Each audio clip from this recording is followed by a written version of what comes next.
before it even comes on. Look, Heather's, you trying to get out of here?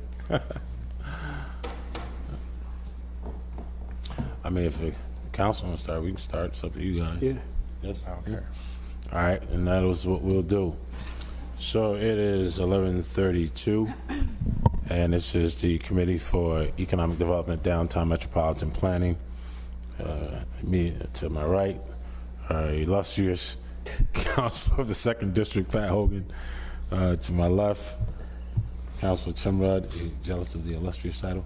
Not yet. And also Director of Zoning, Ms. Heather Lamondola. And Heather, if you will kick it off, Okay. that'd be great. So I have a special permit. We can start with that. It's 1700 Erie Boulevard East, and this is to establish a restaurant. This is on the corner of Columbus and Erie Boulevard. And this came in, this was held for a few meetings because the applicant did not provide the required buffer between the parking and the right-of-way on Columbus, but they did that in the last planning commission meeting. There was still a small waiver because it wasn't exactly 8 feet all the way down on the frontage of Columbus, but it because the parcel is oddly shaped, they were able to accommodate at least some buffering, which is landscaping between the right-of-way, the sidewalk, and the parking area.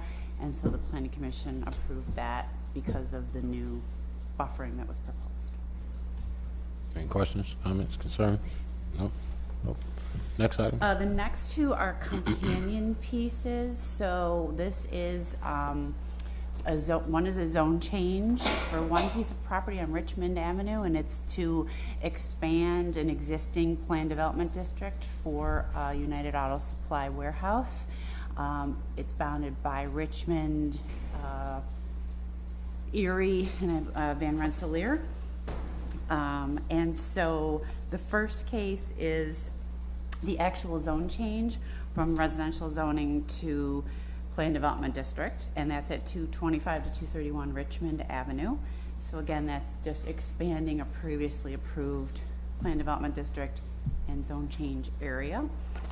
And the companion piece is the actual planned development district plan.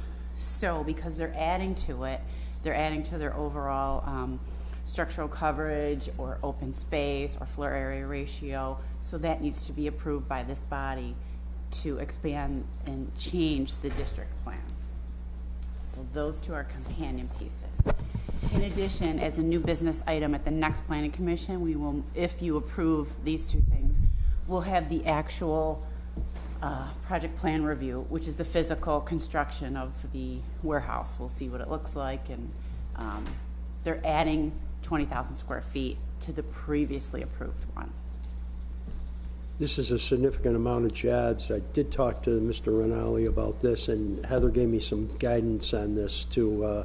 That area has, of course, undergone a drastic change for the good over the last bunch of years, couple decades. Not only is it developed into a residential area, but also an area of a lot of small businesses. So, and he has invested a lot of money into that area. I'm very in favor of this particular project. Anything? No, are there images that you can share? Sure. Let's see. You know why Heather's looking at that, as we well know, many projects, and I know Councilor Bay's mentioned this quite a bit of times, is sometimes the only block for people to gain gainful employment is access to work. And with a project like this will give some of the folks in the city who maybe don't possess a car to get to work will have access to a place like this to work. In fact, Mr. Rinaldi, when I did talk to him, James Rinaldi, the young man who's sort of taken over the business from his father, he did say that he is looking for applicants right now to fill jobs in his place all the time. Now, in terms of job opportunity, he's creating a certain number of new jobs? Yes, and I don't have the number, but I thought it was anywhere from, it might have been 50 new jobs, warehouse jobs. Gotcha.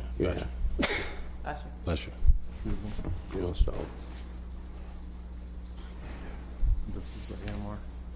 This is the ambulance building. So this is This would be This is the building. proposed warehouse, and that's the, did you say AMR. Yeah. Okay, so Heather, if you could remind me, how does this, if at all, impact the rezoning effort in the area? This will stay.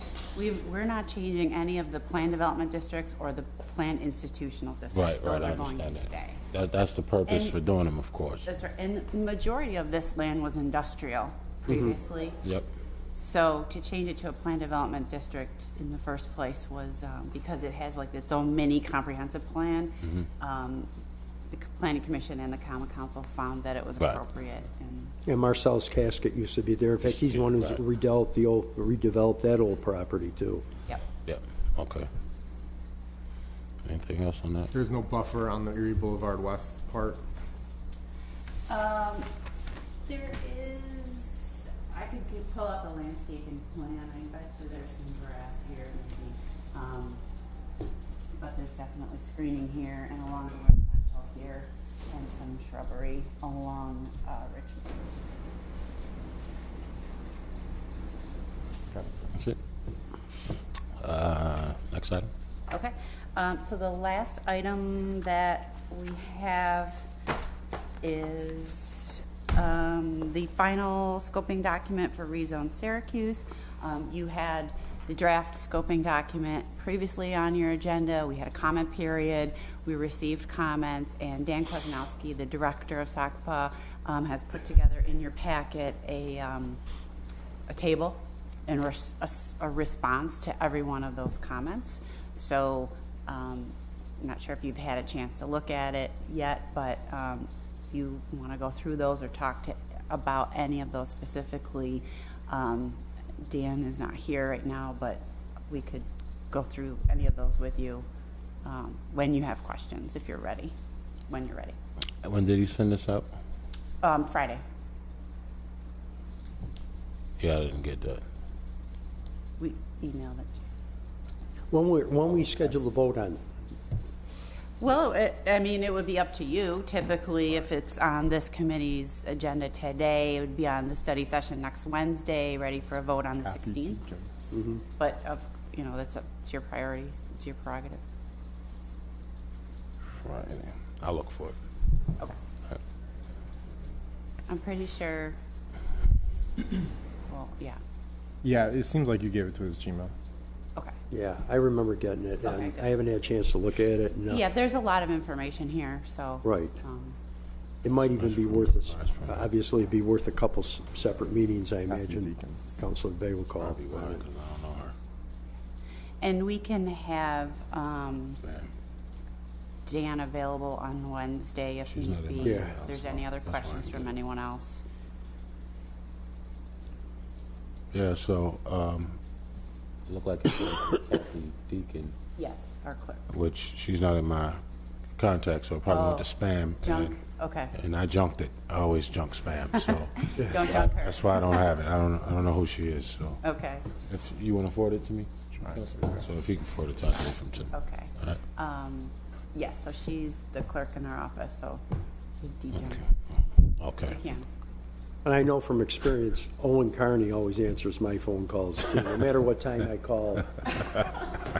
Counselor, I'm sorry, I didn't hear you. No, I'm just saying that you always answer those phone calls when I get frantic and call you like Oh. later on in the Appreciate it, evening Heather. and stuff. I can help. All righty. Thank So if there's no more with zoning, Mr. Ennis, you want to join us? Thank you, Ms. Lemon. You are very welcome. You know, I'll grab a seat. Okay.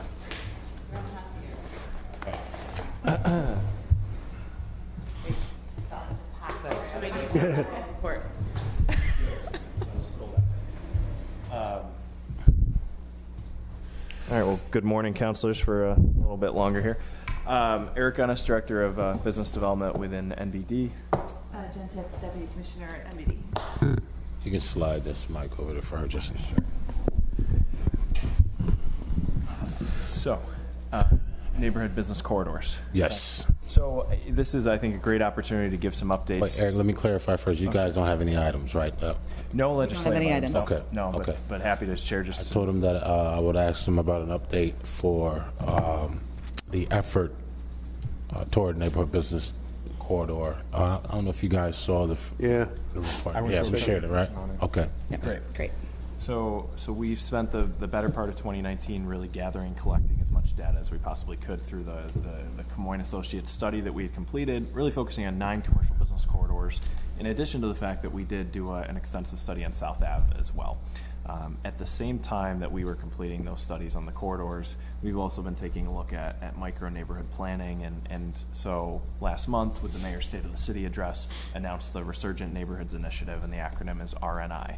This is really now the offshoot and the next steps now that we've completed that corridor study. We've taken those 10 corridors that I mentioned were a part of our study.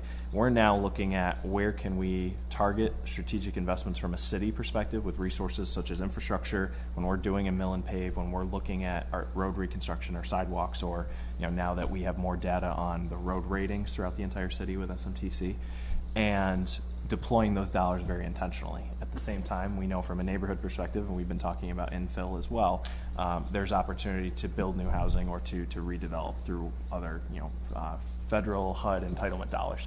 So we're really now trying to take a data-driven approach. RNI is really the umbrella that all of this falls under. And what we believe is that we're going to be able to have direct outreach to property owners. Maybe they have a long-time storefront, or we're going to be equipped with the data of here are opportunities for you to recruit businesses into the area or look for expansion opportunities into these corridors. And we want to use RNI as really the tool to do that. And then we want to look at opportunities where there's infrastructure investments that either we currently have planned that are underway, or we're looking at a 3 to 5 year time frame of where will we be making long-term investments. How do we focus and target in on some of these areas where we know there's investment that's needed? So ideally, what we'd be able to say to a property owner is, you've had this long-time vacant building or storefront, or you need to redevelop it. Oh, by the way, we are coming in over the next 2 years with this, this dotted list of infrastructure investments. How do those two go hand in hand for a full neighborhood revitalization? So being a little bit more intentional about how we do that, and in a very short span or summary, that is kind of the goal of RNI. Okay. Any questions? No? No? And the council will be heavily involved in particular, right, as far as each one of those corridors. I'm thinking of Geddes Street and places like that, because it seems like for years, the sort of in the Mickey Rooney, Judy Garland, let's put on a show type economic development in the past was, the outreach was not there, and a lot of times things were done like curbing, and traffic calming that adversely affected a lot of the neighborhood business corridors. He's like a throwback to an age where cars dominated. He's got like a muscle car out in the parking lot. He's like, "What are you walking around for, Tip Hill? Get back in your car." Well, sorry. No, it's just, I sometimes, being a former business owner on South Avenue, as a matter of fact, long before Mr. Rudd moved to the south side. Thank God there weren't any curbs on Elmwood Ave. Parking is sort of an issue with a lot of businesses, and not that I love the new pedestrian-friendly businesses that we have in the city of Syracuse, but in some of those neighborhood business districts, it's sort of critical. Yep. I think it's a point that's well made. One of the thoughts that we're having right now is, as we look at these infrastructure investments and then talking to property owners, is really where are there opportunities to look at certainly a complete streets conversation, so that it isn't just focused on cars. At the same time, we've explored in the past things like shared lots, where potentially you might have property owners that can share a parking lot, and so it's maybe not all occupied by the same business on the same hours of the day. But one of the things to bring up a point about just engagement, we actually have members of our staff within NBD, more on the neighborhood side, that will be geographically focused to every single quadrant within the city. One of the things about RNI, and we want to hopefully expand this over time to additional corridors, but we're targeting every single area of the city and really focusing on certain spots. So Geddes Street was mentioned, South Ave I had already mentioned. We will actually have a planner on staff that will be doing data collection and doing analysis and then engaging with community members we will be meeting, what we believe is going to be on a quarterly basis, is directly talking with each of those community associations. And quarterly is almost the quote-unquote minimum, because we know we're going to be going out and meeting with them. We'll be engaging with them on a daily or weekly basis about mill and pave projects or streetscape projects or things that they should be aware of. And that's one of the things that I was just in a meeting this morning about how are we improving our engagement and sharing that with property owners that would be impacted by this or tenants. That's it? Do the corridors, how are you going to deal with people who disagree? Because, like, I feel like you got to put a plan, because, like, the bump outs, he used bump outs as bad. I would like a bump out on, like, I think every block of the 100 block north and south of all of Eastwood. Because traffic calming, he kind of just threw that under the bus. I think it would slow the traffic. I think it would reinforce the barriers to make it pedestrian friendly. It would make people feel more comfortable walking from the 200 and 300 and 400 blocks. Yeah. And we don't do that. And too often those areas around the 100 block, they're illegally paved. And people park because it's convenient, but it also undermines the viability of, like, the walking district. Yeah. I mean, I don't think what we're trying to accomplish with the Resurgent Neighborhoods Initiative, or as an, kind of extension of now implementing the corridor study, replaces any of the processes that are already in place and in some cases mandated by federal authorities like the Federal Highway Administration or the Transportation Department for public engagement whenever we're planning for a new large capital investment around a street or an avenue. I think where we have more control maybe over some of the sidewalks and that kind of thing, we're still going to undergo the same kind of engagement, engage our transportation planner, obviously, do the studies, do the environmental reviews. All of those things, right, are sort of necessary parts of project planning for that kind of infrastructural planning. So we're not going to try to deviate from that, but I think we're putting in place a structure at the department that helps us to, as Eric was saying, more directly target engagement and communications to both the business owners and the residents on these target corridors. Because, as you all fully know and appreciate, we just have so few resources at our disposal from a municipal perspective that, we'd love to say we can help, every single, block from a, corridor development perspective, a business development perspective, but we need a way to target those resources. So we've done a lot of analysis to suggest that these are the correct 10 business corridors to target initially. It's kind of where there's a lot of opportunity for investment, where there's already something there that gives us something to build on and grow from, so that any new investment that is made there is sort of a wise investment. It will bear fruit.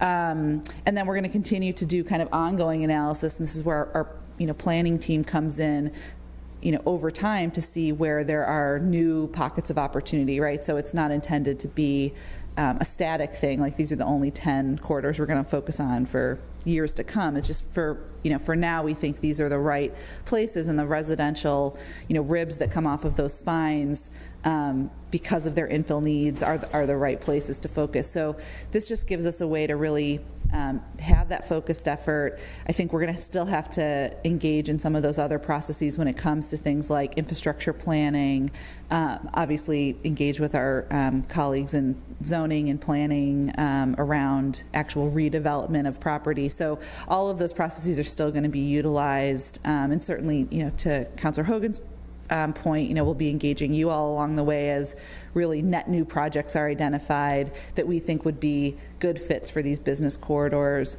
Certainly want to try to both, I think, use this opportunity to bolster the business owners that currently live there, that currently have businesses there, but then also where we can, if we know there's an interest in, someone opening up a new restaurant, someone opening up a new shop of some sort, and we know from our corridor study sort of which spaces are identified for which type of retail, we can kind of hopefully direct some people to maybe open up a business on a corridor that's lacking in a particular type of retail or a particular type of restaurant, because again, we're trying to hopefully infuse is, to the greatest extent that we can control it, investment along those areas. I think we have to, Jen. You know, one, I appreciate this effort relative to neighborhood business corridors. Again, another topic we've talked about for years, is long overdue.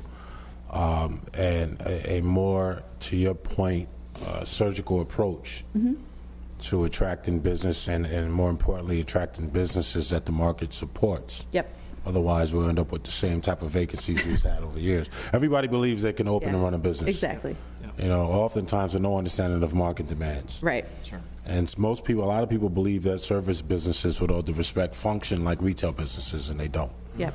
You know, so, you know, those would be great lessons for would-be entrepreneurs to Sure. understand where their business could survive. So I certainly appreciate the effort. Yep. Yeah, and I just, parking, I think, is integral to some neighborhoods, and other neighborhoods is, and I would not Right. prohibit a business somebody who's got a good idea that, I think it's sort of up to them, prohibit them from opening because they don't have enough parking spots. Right. On the other hand, some business that's for 25 years is dependent on the same 4 or 5 parking spaces in front of their places. I wouldn't take them away from curbing just for no reason at all. I do agree that maybe for neighborhood business corridors, our parking requirements should be adjusted a little bit, just because of the nature of the environment, And, Yeah, it's and an actually, interesting point. when we think of business corridors, the first thing that come to my mind, I'm just outside of Syracuse, is New York City. And I always talk about the fact that we're spoiled in Syracuse and we don't want to walk a block, but you'll park in New York City and walk 20 blocks to get to your destination. So, Yep. I Sure think, will. our blocks are a little longer sometimes, but, I just think for the businesses to really have a chance, to at least exist, to Councilor Hogan's point, we should reconsider the requirements there. Right. Yeah, it's a good point. Yeah, We can continue to look into that. And we've been having conversations with the transportation planner and with, Owen from an overall planning perspective about that. We can continue to look at that, I think, specific to these corridors. Gotcha. Appreciate it. Any other questions? Guess you guys are free to go. Sounds great. Appreciate it. Thank you for your time. Of course. Jake, you don't have anything, right? Jake, all right. All right, well, if there's nothing else, that concludes this Committee for Economic Development, and I believe Mr. Rudd takes over at 12 o'clock for the Finance Committee. Appreciate it. Yep. Oh, man, I forgot about seeing that stuff. They got me in all sorts of trouble.